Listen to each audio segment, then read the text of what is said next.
Bienvenidos al podcast Cristianismo Historia. Hoy tenemos el primer capítulo del tercer tomo del comentario de Romanos de Martyn Lloyd-Jones.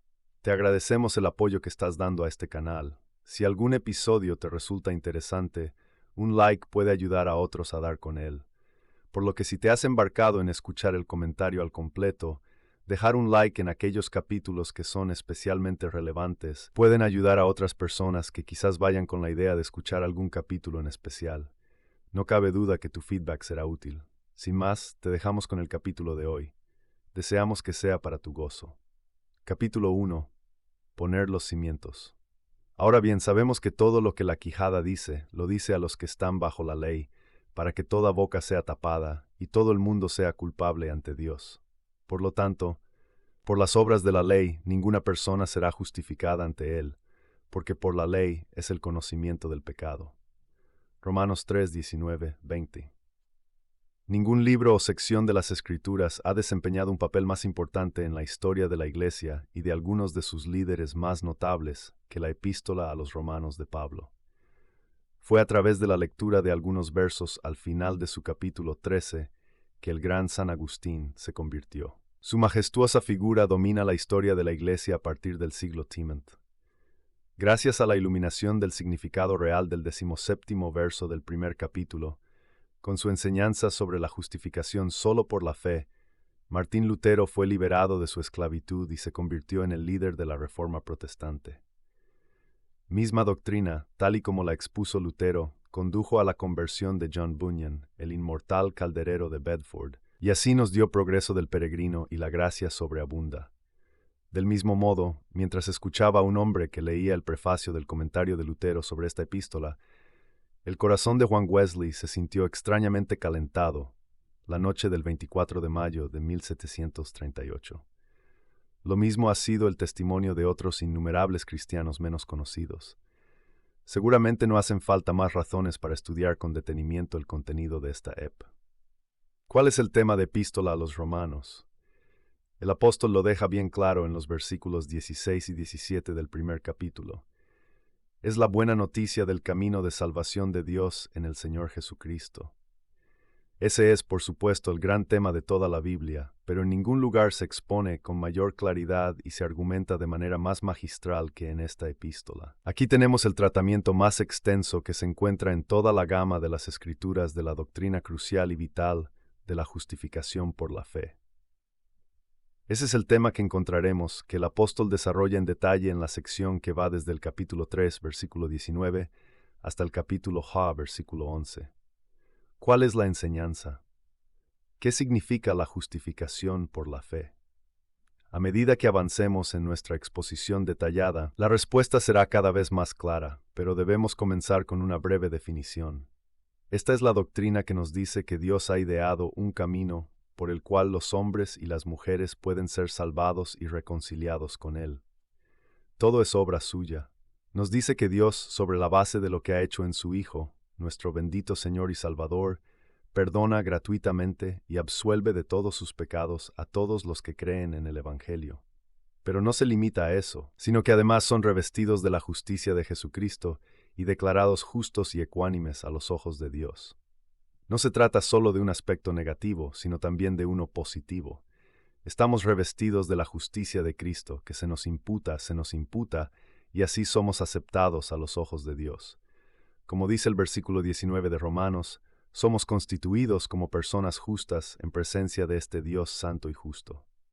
Ahora bien, esa es la esencia y doctrina de la justificación por la fe, y habiéndolo expuesto, y me minasar que estos words kennen que les por lo que deben ustedes querer, esta doctrina, con esta enseñanza, está en desacuerdo con las Escrituras. Esto no es una teoría o una idea de los hombres. No es como cualquier filosofía humana. Esto es algo que los hombres han encontrado en las Escrituras. Esto es importante por esta razón, que hay doctrinas enseñadas por secciones de la Iglesia cristiana, les concederemos el nombre por el momento, que no se encuentran en las Escrituras. Dicen que las han derivado de la tradición, de otras revelaciones que les han sido dadas, pero nuestra posición como protestantes es que probamos toda enseñanza y toda doctrina por la palabra. Por eso es esencial que lo hagamos ahora. Pero esto, por supuesto, plantea inmediatamente otro punto. Si no te gusta la doctrina de la justificación solo por la fe, y no estás de acuerdo con ella, no estás en desacuerdo simplemente con la enseñanza de la Iglesia, estás en desacuerdo con las propias Escrituras. Esa es la posición de todos los que rechazan esta doctrina. Hay muchos que lo hacen, pues en lugar de guiarse por la Escritura y someterse a ella, se rigen por la enseñanza de la filosofía, es decir, por el pensamiento y las ideas de los hombres. Esa es la posición de la gran mayoría en la actualidad, incluso, por desgracia, dentro de lo que se llama la Iglesia cristiana. Su última sanción no son las Escrituras, es la filosofía. Son las ideas de los hombres sobre Dios y la verdad, más que lo que ha sido revelado. Permítame tratar también otra objeción preliminar. Hay personas que han rechazado esta doctrina porque dicen que es solo la doctrina de Pablo. Pablo, el típico fariseo. Por lo tanto, dicen que es la típica enseñanza rabínica. No se oye tanto esta objeción ahora como a principios de este siglo, cuando la idea popular era contrastar la enseñanza del Jesús de la historia con la enseñanza y la teología del apóstol Pablo. Pero hay muchos que inconscientemente siguen suscribiendo este punto de vista. Creen, dicen, en el simple Evangelio de Jesús, el Evangelio del amor, y piensan que fue una gran calamidad que este judío legalista, Pablo, este hombre con una mente obviamente legalista, haya llegado y endilgado sus ideas y opiniones legalistas a ese evangelio deliciosamente simple. Dicen que Pablo modificó la esencia del mensaje cristiano y lo convirtió en algo diferente. La respuesta sencilla a todo esto es que este mensaje relativo a la justificación se encuentra desde el principio hasta el final de las Escrituras. El propio apóstol lo deja perfectamente claro en este mismo tercer capítulo, donde dice en el versículo 21: Pero ahora la justicia de Dios sin la ley se manifiesta, siendo atestiguada por la ley y los profetas. En otras palabras, afirma que esto era algo que había sido adumbrado, algo que se encontraba en la sugerencia y el embrión, en todo el Antiguo Testamento. Es en efecto el mensaje coherente de toda la Biblia, y quienes están familiarizados con el Antiguo Testamento estará de acuerdo con Agustín cuando dijo que el Nuevo Testamento está oculto en el Antiguo, y el Antiguo se hace abierto y explícito en el Nuevo. O, el Nuevo Testamento está latente en el Antiguo, y el Antiguo es patente en el Nuevo. Trata, por supuesto, de una simple. El mismo punto se encuentra en la enseñanza de nuestro Señor mismo. ¿Por qué vino al mundo? Su propia respuesta es: el Hijo del Hombre ha venido a buscar y a salvar lo que se había perdido. Por eso vino. Su enseñanza en la parábola sobre el fariseo y el publicano que subieron al templo a orar trata de este mismo tema, como muchas de sus parábolas y muchas de sus enseñanzas. Pero es especialmente claro cuando habla de su muerte. Como el Hijo del Hombre no ha venido a ser servido, sino a servir y a dar su vida en rescate por muchos. La idea, por lo tanto, de que esta doctrina es algo peculiar de este rabino, este judío legalista, el apóstol Pablo, es solo una fantasía ociosa. No resiste la prueba de los hechos. Tenemos la misma enseñanza de nuevo en la epístola a los Hebreos. También la tenemos en la primera epístola, o la de Juan, y de hecho en el Evangelio de Juan en muchos lugares y en el libro del Apocalipsis. Es un mensaje común a toda la Biblia, aunque por las razones explicadas en la introducción, no vamos a considerar ahora en detalle la gran declaración que comienza en el capítulo 1, versículo 16 y termina en el capítulo 3, versículo 20. Es esencial que captemos y entendamos su argumento. En ella el apóstol nos está preparando para el pero ahora del versículo 21 y las cosas gloriosas que siguen. He aquí un resumen del argumento del apóstol. Comienza con la audaz y sonora aseveración: no me avergüenzo del Evangelio de Cristo. Con ello quiere decir, por supuesto, que está muy orgulloso de él. Utiliza litotes, la figura retórica en la que para dar énfasis a lo que se dice se pone en negativo. Es una forma muy buena de poner énfasis, es una forma particularmente inglesa de hacerlo. No me avergüenzo del Evangelio de Cristo. Lo que quiere decir es: me glorío en él, me alegro en ella, me estremezco de orgullo cada vez que pienso en ella. Está dispuesto a ir a Roma a predicar al emperador o a los esclavos, a cualquiera. Soy deudor tanto de los griegos como de los bárbaros, tanto de los sabios como de los insensatos. ¿Por qué se siente así? Porque el Evangelio es poder de Dios para la salvación de todo el que cree, del judío primero y también del griego. Porque en él se revela la justicia de Dios de fe en fe, como está escrito, el justo vivirá por la fe. Ese es el tema de toda esta epístola, pero es especialmente el tema de esta sección que expone extensamente la doctrina de la justificación solo por la fe. Está orgulloso del Evangelio. ¿Por qué? Porque es el poder de Dios. Es seguro, no puede fallar.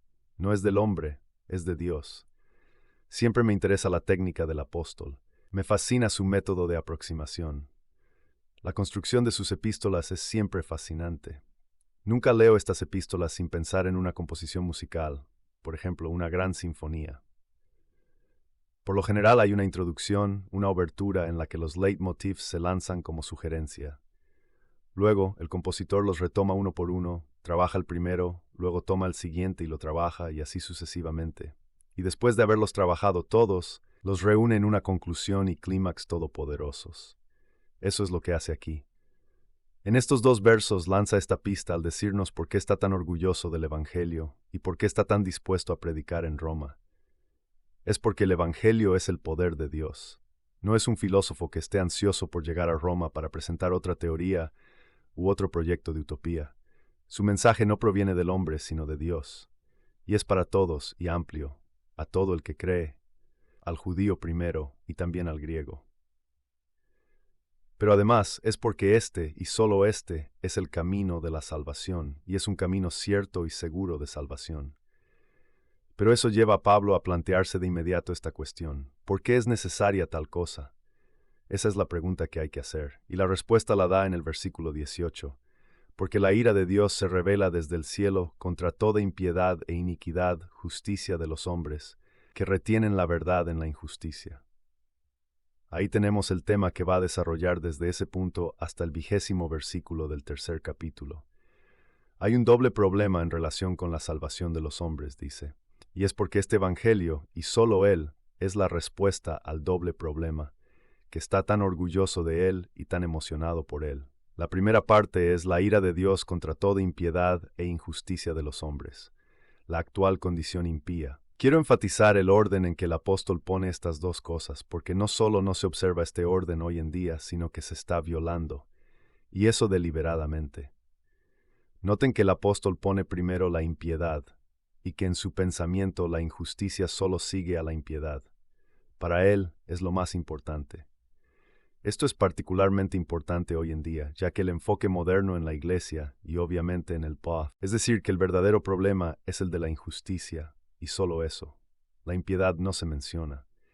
El gran problema, se nos dice, es el problema del hombre, y particularmente el problema del hombre en la sociedad. Se nos dice que la gran necesidad actual es reconciliar al hombre con el hombre, y que esta es la tarea de la Iglesia. El mundo está desgarrado y dividido por cuestiones de raza, de color, de política. Es un mundo de varias clases de cortinas, de hierro, de bambú y otras, y la gran necesidad, nos dicen, es reconciliar al hombre con el hombre. Esa, dicen, es la gran tarea de la Iglesia. Ahí es donde empiezan y ahí es donde terminan. Alguien lo ha resumido diciendo que la gran necesidad del hombre es encontrar un prójimo bondadoso, que esa es la tarea que tenemos por delante.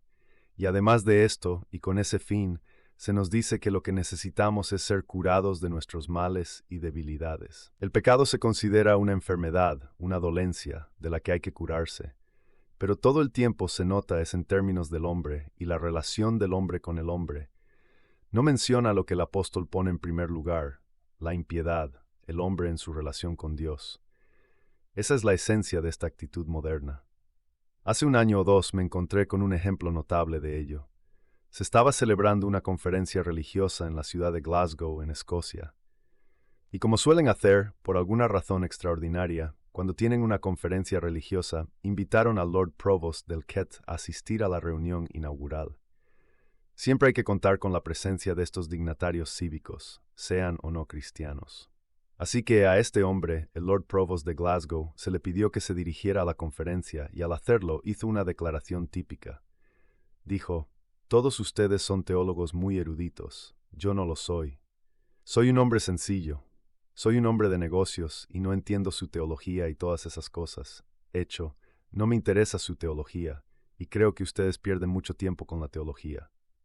Lo que quiero saber es esto: ¿cómo puedo amar a mi prójimo? Eso es lo que queremos saber de ustedes. No nos interesa su gran teología. Quiero saber, y el hombre común quiere saber, ¿cómo puedo amar a mi prójimo? Con ello reveló su total ignorancia de toda la doctrina de la salvación, tal como la enseñó el propio Señor y el apóstol, tal como lo expone aquí. La primera necesidad del hombre es la necesidad de conocer a Dios, de descubrir, como dice Lutero, un Dios bondadoso, no un prójimo bondadoso.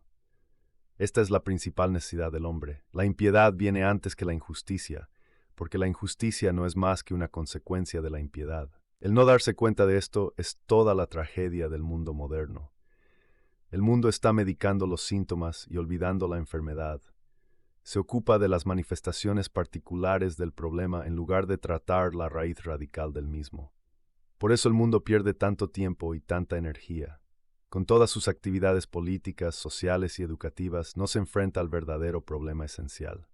Como nuestro Señor mismo respondió cuando un abogado le preguntó cuál era el primer mandamiento de todos: amarás al Señor tu Dios con todo tu corazón, con toda tu alma, con toda tu mente y con todas tus fuerzas. Este es el primer mandamiento. Y el segundo, que Lord Provost de Glasgow puso en primer lugar, es: amarás a tu prójimo como a ti mismo. Pero ningún hombre podrá amar a su prójimo como a sí mismo, hasta que no ame primero a Dios. No conoce la verdad sobre sí mismo.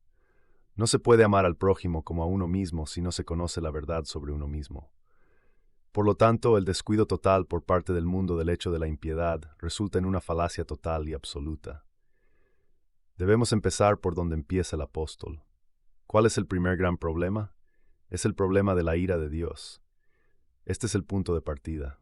Esto no se puede decir con demasiada frecuencia. El evangelismo no comienza ni siquiera con el Señor Jesucristo, comienza con Él. Y eso es que el evangelismo tiene sentido fuera de Dios y de la ira de Dios. No hay sentido ni significado en nada más. No debemos invitar a la gente a venir a Jesús como un amigo o como un sanador del cuerpo o como alguien que da un poco de consuelo y así sucesivamente. No, Él es el Salvador. Ha venido a buscar y salvar lo que estaba perdido. Pero ¿por qué necesitamos la salvación? La respuesta es: por la ira de Dios sobre toda impiedad e injusticia de los hombres.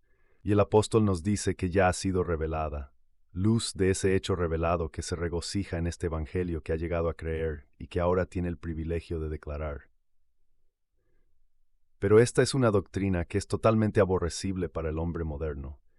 Le desagrada de corazón toda la noción de la ira de Dios. De hecho, le desagrada toda la noción de justicia y rectitud. No le gusta la disciplina, no le gusta la ley, y por eso nuestro mundo es como es. Esta es, repito, la tragedia del hombre moderno. Ha alejado de estos principios básicos y por eso está confundido, y se opone a la única cosa que puede enderezarlo. Se opone a la idea de la justicia, la rectitud y la retribución, y luego se sorprende de que haya anarquía en su propia casa y en las escuelas y colegios y universidades, y en las calles y en los diferentes estratos de la sociedad. Se debe enteramente al hecho de que ha abandonado toda la noción de la ley, y que la odia y detesta. Pero nuestro negocio es predicar esto, y es una parte esencial de nuestro mensaje. Por supuesto, no entendemos por la ira de Dios el capricho o alguna emoción incontrolada, o la ira arbitraria y la pérdida de autocontrol. Lo que significa es la total detestación de Dios por el pecado y el mal. Esto es algo que se revela en todas las Escrituras. ¿Cuál es el significado de los 10 mandamientos si no es este? Son una revelación del carácter santo de Dios. Dios dice a su pueblo: sed santos, porque yo soy santo.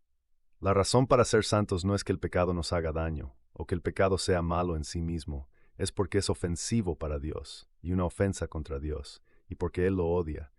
Dios no puede dejar de odiar el pecado. Dios no sería Dios si no odiara el pecado. Es de rostro tan puro, dice Habacuc, que ni siquiera puede mirar el pecado. Dios es luz, y en Él no hay tinieblas. Dios es santo, y así son todos los atributos de Dios. ¿No es este precisamente el punto en el que la Iglesia se ha extraviado, incluso a veces el sector evangélico de la Iglesia? Se ha olvidado a Dios. Esa es la tragedia de la situación. Rezan a Jesús, empiezan con Jesús, terminan con Jesús. Nunca mencionan a Dios el Padre, el Dios Santo que nos concierne, Dios en su total justicia y absoluta santidad, el Dios que se reveló a sí mismo y a su santo carácter a los hijos de Israel. Ese es el gran mensaje que recorre todo el Antiguo Testamento. El mismo énfasis se encuentra en la enseñanza de nuestro bendito Señor mismo. Él enseñó a los hombres a orar. Le preguntaron, Señor, enséñanos a orar como Juan, el Bautista, también enseñó a sus discípulos.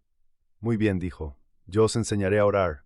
Cuando recéis, decid, Padre nuestro. Luego, para que nadie empiece a referirse a Dios como papá o querido papá, dice, Padre nuestro que estás en el cielo. Es totalmente diferente de todos los padres que hemos conocido, que estás en el cielo. La fácil familiaridad con Dios que parece introducirse es ajena a la propia enseñanza de nuestro Señor. Dios es totalmente otro. Hay que dirigirse a Él como Padre nuestro que estás en el cielo, santificado sea tu nombre. Así es como Él enseñó a los hombres a orar, y cuando Él mismo se dedicó a la oración, Él, el eterno Hijo de Dios, su forma de dirigirse a Dios es Padre Santo. Esta es, pues, la enseñanza del Señor Jesucristo, que es el amor de Dios encarnado, la expresión misma del amor de Dios. Él se dirigió a Dios de ese modo y manera. Ahora bien, todo el caso del apóstol es este. Él está orgulloso de este evangelio que predicó, porque él y solo él puede tratar con esta cuestión de la ira de Dios contra toda impiedad e injusticia de los hombres. Si no puede hacer esto, no es evangelio y no hay mensaje de buenas noticias. Este es su principal objetivo y propósito, no hacernos algo subjetivamente, sino ponernos en la relación correcta con Dios. Pablo continúa diciendo que esta ira de Dios se ha revelado contra toda impiedad e injusticia de los hombres. ¿Dónde se ha revelado? En el Antiguo Testamento. El Antiguo Testamento está lleno de ella. Se reveló en el jardín del Edén. Aquí está el hombre creado perfecto, con una compañera igualmente perfecta, y aquí están, disfrutando de una vida de comunión con Dios. El hombre es la cúspide, el punto más alto de la creación perfecta de Dios, y Él pone al hombre y a la mujer en el paraíso. Pero ellos le desobedecieron, se rebelaron contra Él y escucharon al tentador. Entonces Dios bajó y les habló en su ira contra el pecado, y los echó del jardín y les habló de las consecuencias que iban a cosechar. Esa es la demostración más asombrosa de la ira de Dios que jamás se haya conocido.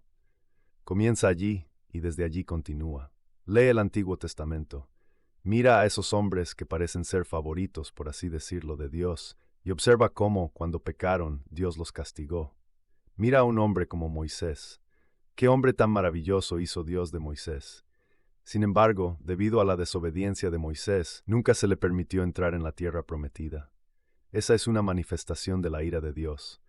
La ira de Dios ha sido revelada. Él ha dicho que el alma que peca morirá. Lo ha hecho perfectamente claro y explícito. No tenemos excusa alguna. No hay excusa para la ignorancia.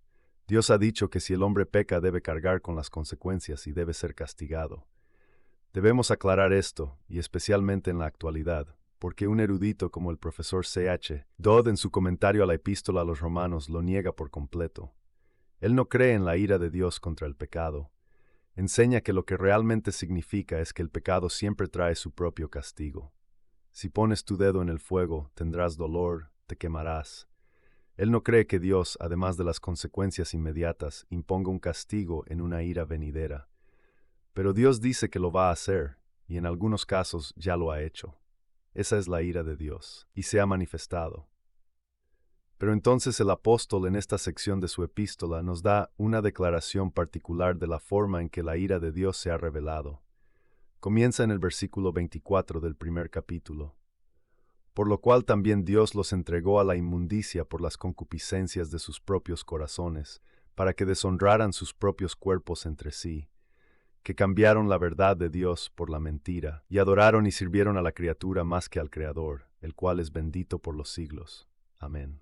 Por esta razón Dios los entregó a afectos viles, pues incluso sus mujeres cambiaron el uso natural por el que es contrario a la naturaleza, y asimismo los hombres, dejando el uso natural de la mujer, ardían en su lujuria unos con otros, hombres con hombres, obrando lo que es indecoroso, y recibiendo en sí mismos la recompensa de su error que correspondía. Y como no quisieron retener a Dios en su conocimiento, Dios los entregó a una mente reprobada, para que hicieran lo que no conviene. Luego viene esa terrible lista de los pecados que estaban cometiendo. Pero debemos tener cuidado de notar lo que el apóstol está diciendo exactamente.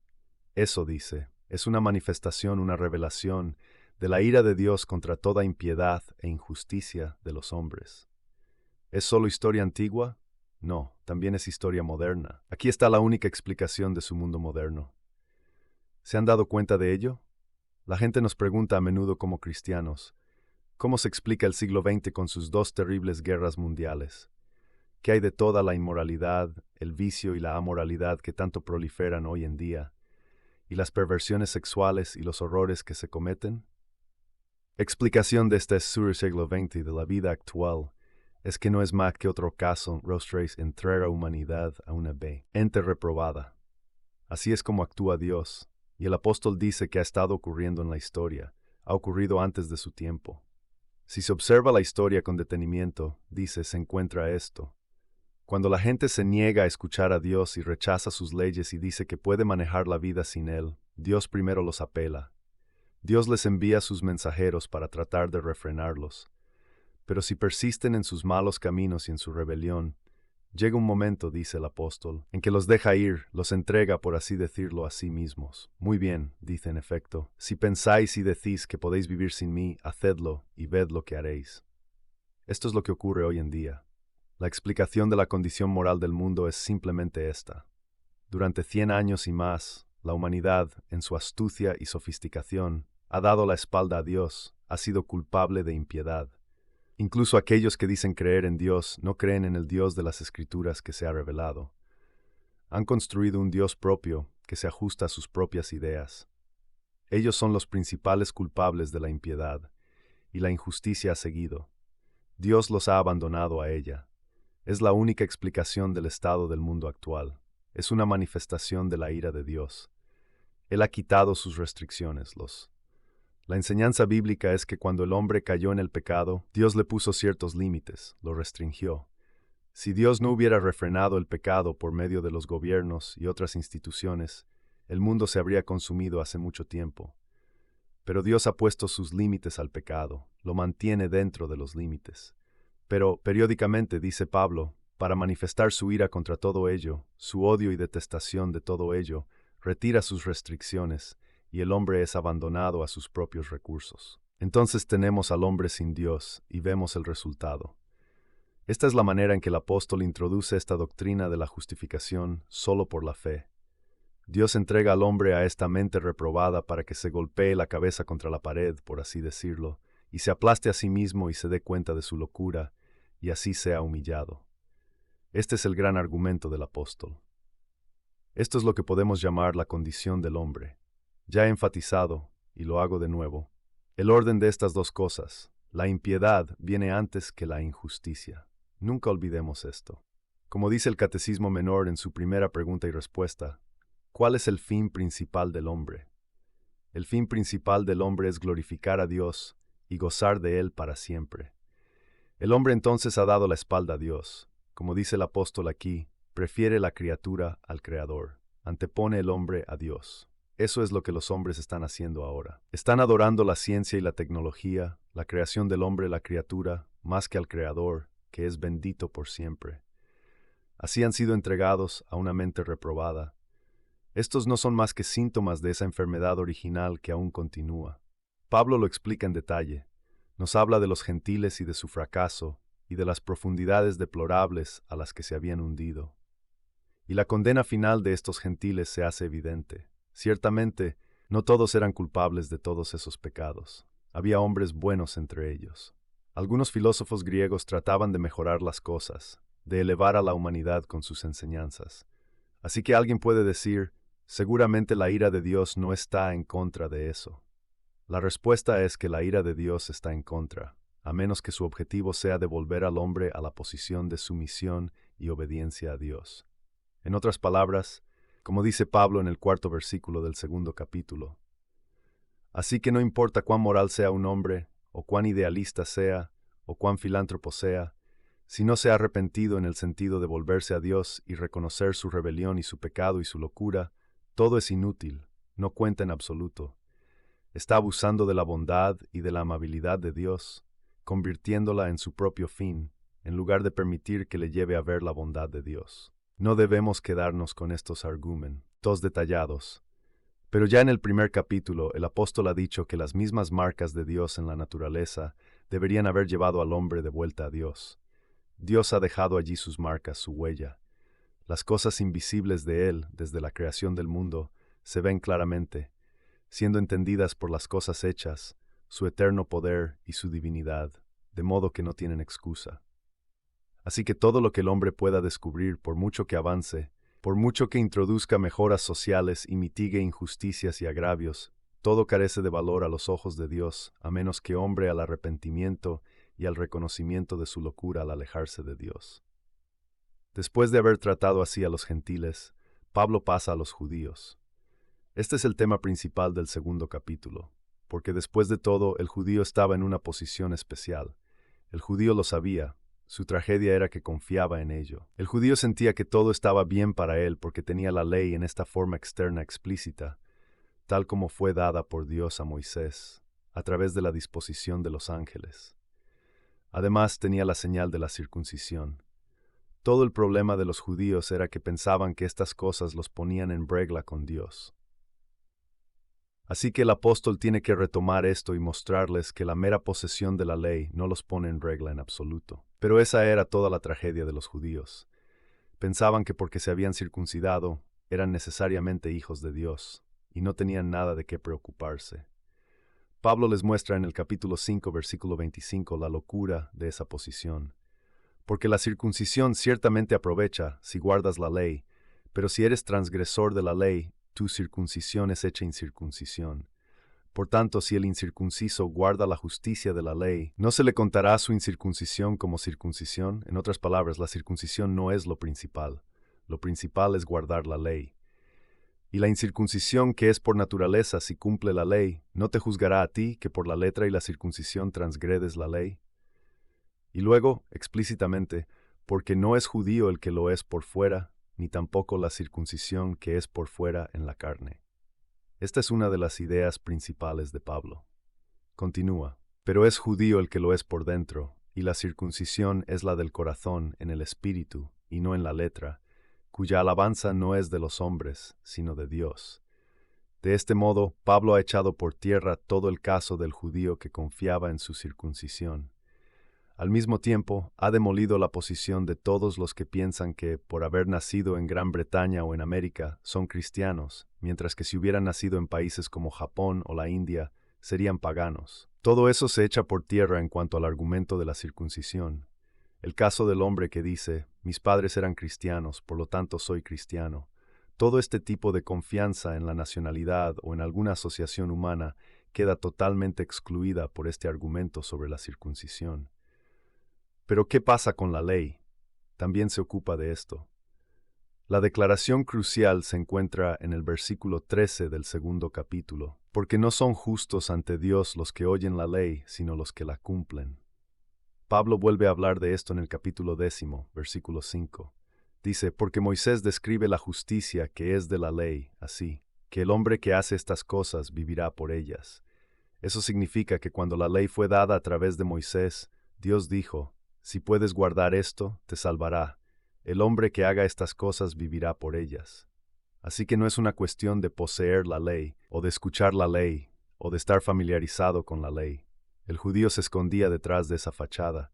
Decía, por supuesto, esos gentiles no saben nada de la ley no les fue dada, no tienen ley, son perros, están sin Dios, fuera de los pactos, no son nadie, no tienen esperanza, pero nosotros tenemos la ley, estamos familiarizados con la ley. Esto era en su pensamiento lo que los salvaba. El apóstol les demuestra aquí que no es así. He aquí que te llamas judío, dice en el versículo 17, y descansas en la ley y te jactas de Dios, y conoces su voluntad, y apruebas las cosas que son más excelentes, siendo instruido por la ley, y confías en que eres guía de los ciegos, luz de los que están en tinieblas, instructor de los necios, maestro de los niños, que tienes la forma del conocimiento y de la verdad. Así pensaban los judíos de sí mismos. Esa es también la posición de todos los hombres de hoy que confían en su propia moral y no son cristianos. Eso es precisamente lo que dicen para sí mismos. No ven la necesidad de Cristo y de su sangre, Se oponen a ello y lo ridiculizan. ¿Por qué?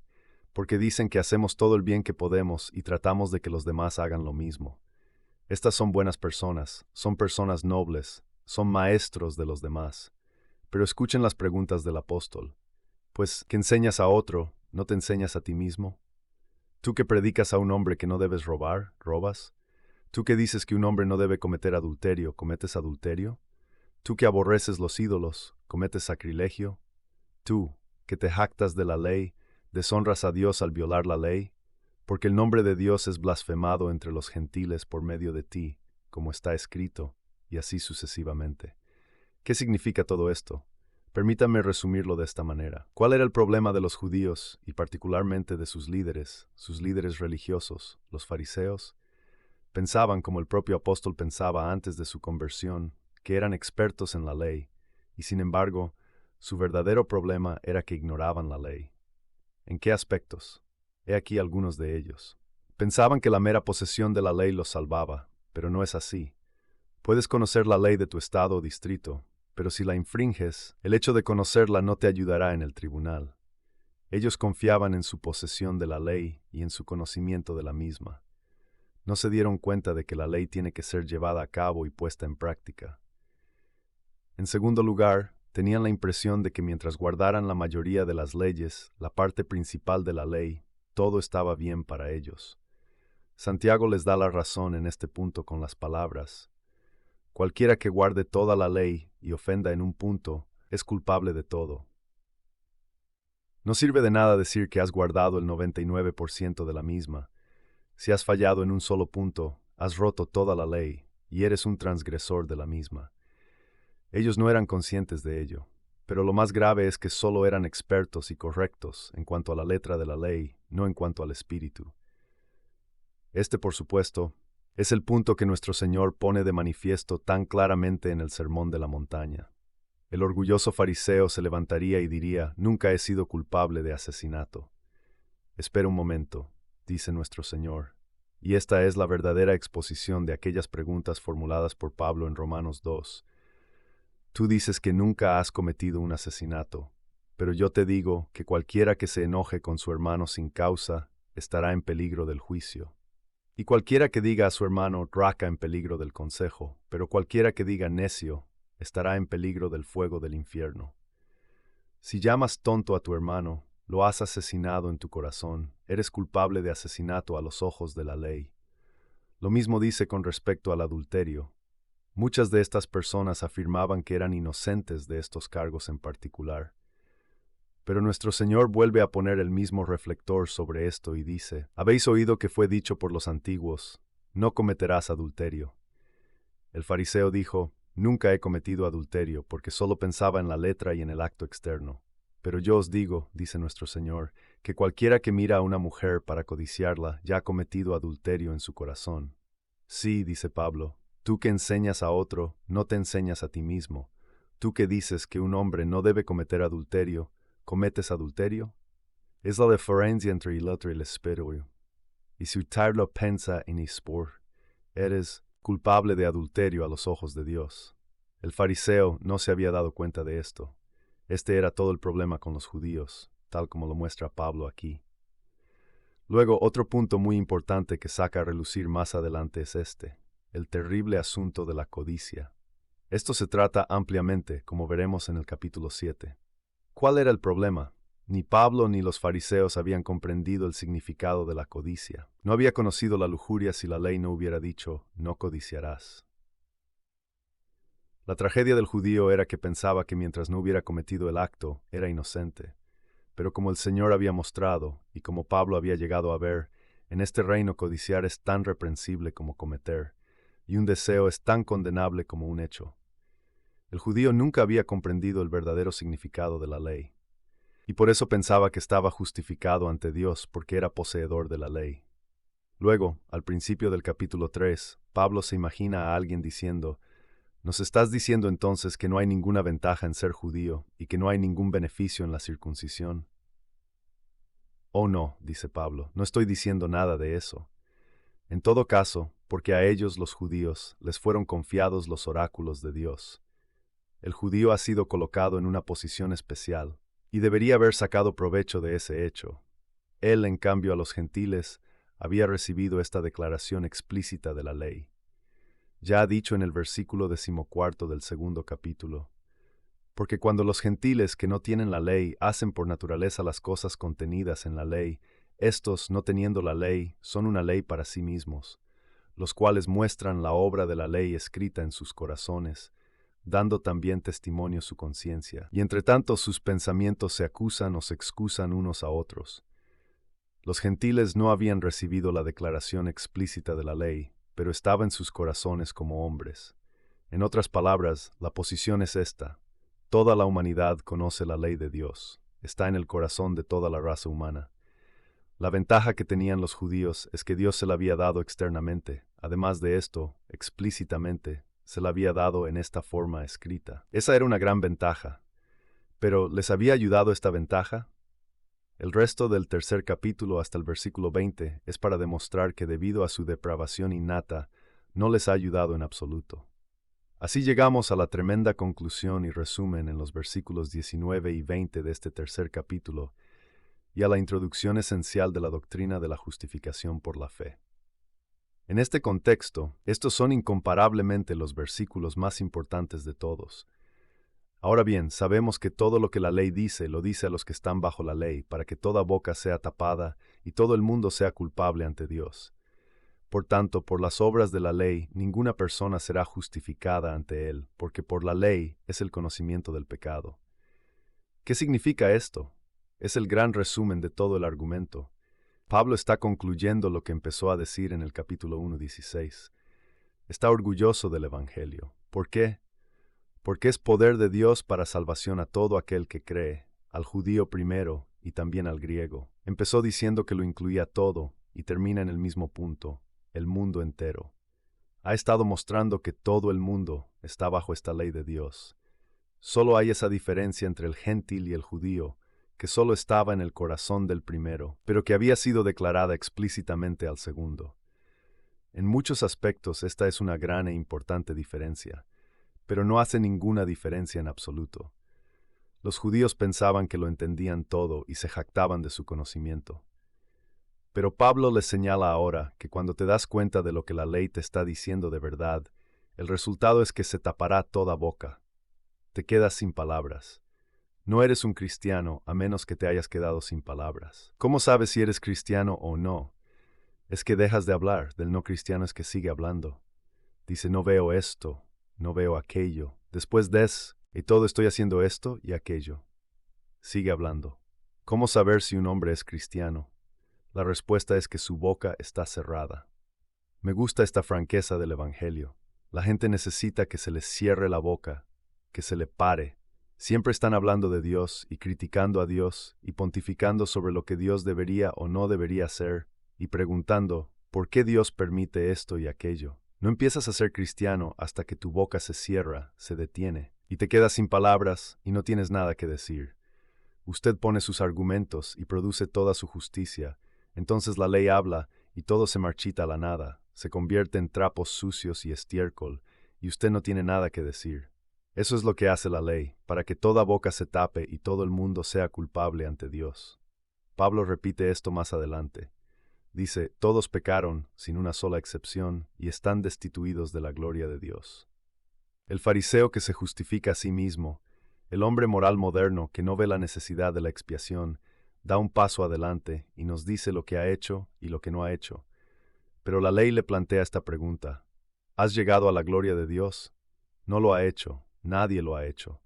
Todos pecaron y están destituidos de la gloria de Dios. El mundo entero es culpable ante Dios. Debe estimar estas cosas, no principalmente en términos de acciones, sino en términos de su actitud total hacia Dios y su relación con Dios y su posición bajo la ira de Dios.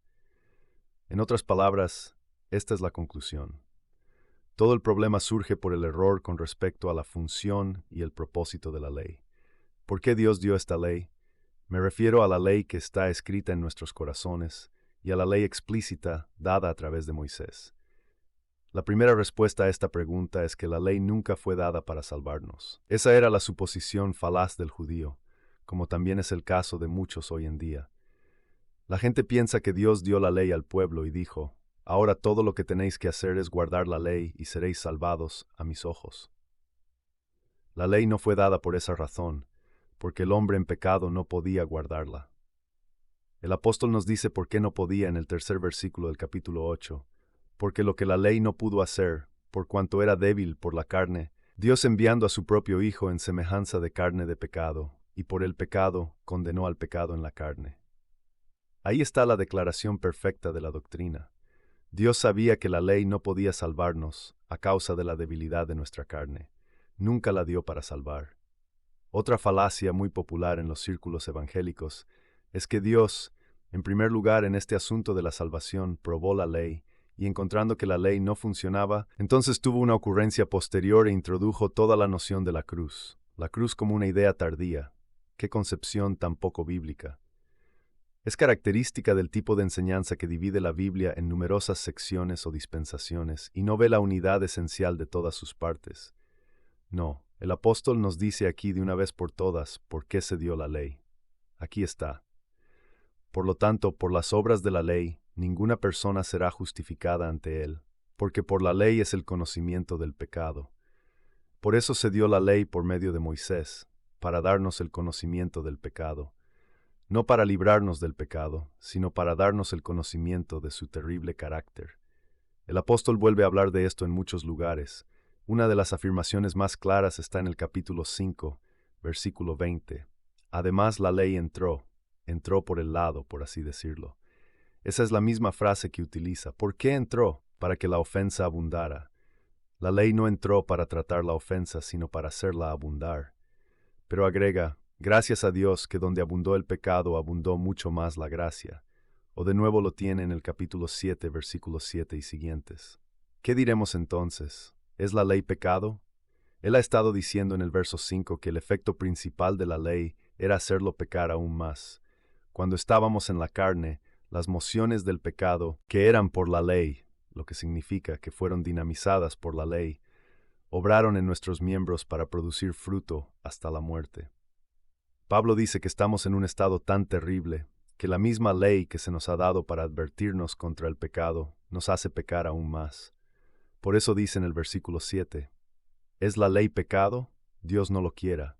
Yo no había conocido el pecado sino por la ley, pues no había conocido la lujuria si la ley no hubiera dicho, no codiciarás. Esa es la función de la ley. Pero el pecado, tomando ocasión por el mandamiento, obró en mí toda clase de concupiscencia. Porque sin la ley el pecado estaba muerto. Porque sin la ley vivía una vez, pero cuando vino el mandamiento el pecado revivió, y yo morí, y así sucesivamente. En otras palabras, toda la función de la ley es definir el pecado, revelar su naturaleza, y por eso no tenemos ninguna excusa. La ley está en nuestros corazones. Pero eso no es lo suficientemente claro, así que Dios la hizo explícita. Definido, la ha subrayado, la ha mostrado claramente en la ley escrita dada a los judíos. Pero hay aún otra función de la ley. Esta es una de las declaraciones más grandes de todas. Verso 3 en el capítulo 7. ¿Acaso lo que es bueno se me hizo muerte? Dios no lo permita, sino que el pecado, para que pareciera pecado, obró en mí la muerte por medio de lo que es bueno. Para que el pecado, por medio del mandamiento, llegara a ser excesivamente pecaminoso. Eso es lo que ha hecho la ley. La ley fue dada para señalar el pecado, para definirlo, para sacarlo de su escondite y para mostrar su carácter excesivamente pecaminoso. El pecado en el hombre es tan profundo como esto, que la misma ley de Dios, que debería haberlo ayudado, lo hace peor, lo conduce al pecado, lo convierte en un medio de muerte. Nada muestra tanto la excesiva pecaminosidad del pecado como la propia ley. Y una vez que el hombre ha visto el verdadero significado de la ley, ve la suciedad, la vileza de su propia naturaleza. Ve que tiene un corazón malo de incredulidad, un corazón que codicia, un corazón que es vil y sucio, vil y lleno de pecado estoy. Nada hace que un hombre vea eso sino la ley. De modo que finalmente podemos decirlo así. La ley nunca fue dada para salvar al hombre, sino que fue dada como maestro de escuela para llevarlo al Salvador. Todo el objeto y propósito de la ley es mostrar al hombre que nunca puede salvarse a sí mismo. Una vez que se ha sometido, si el hombre no conoce la ley y su significado y contenido espiritual, sabe que no puede cumplirla. Está deshecho. Nuestro Señor nos ha mostrado que la enseñanza de la ley no es solo que no debes beber, o que no debes fumar, o que no debes cometer adulterio, o esto, o aquello. ¿Cuál es el resumen de la ley? Es: amarás al Señor tu Dios con todo tu corazón, con toda tu alma, con toda tu mente y con todas tus fuerzas, y amarás a tu prójimo como a ti mismo. ¿Ha hecho alguien eso y ha cumplido así la ley? No. Todos pecaron y están destituidos de la gloria de Dios. Eso es lo que dice la ley. Nos muestra nuestra total impotencia y desesperanza y por lo tanto se convierte en nuestro maestro para llevarnos a Cristo, el único que por la gracia de Dios puede salvarnos y liberarnos y reconciliarnos con Dios y hacernos seguros para toda la eternidad. Pablo se enorgullece del Evangelio que proclama que el justo vivirá por la fe, porque por las obras de la ley ninguna persona será justificada ante él, porque por la ley es el conocimiento del pecado.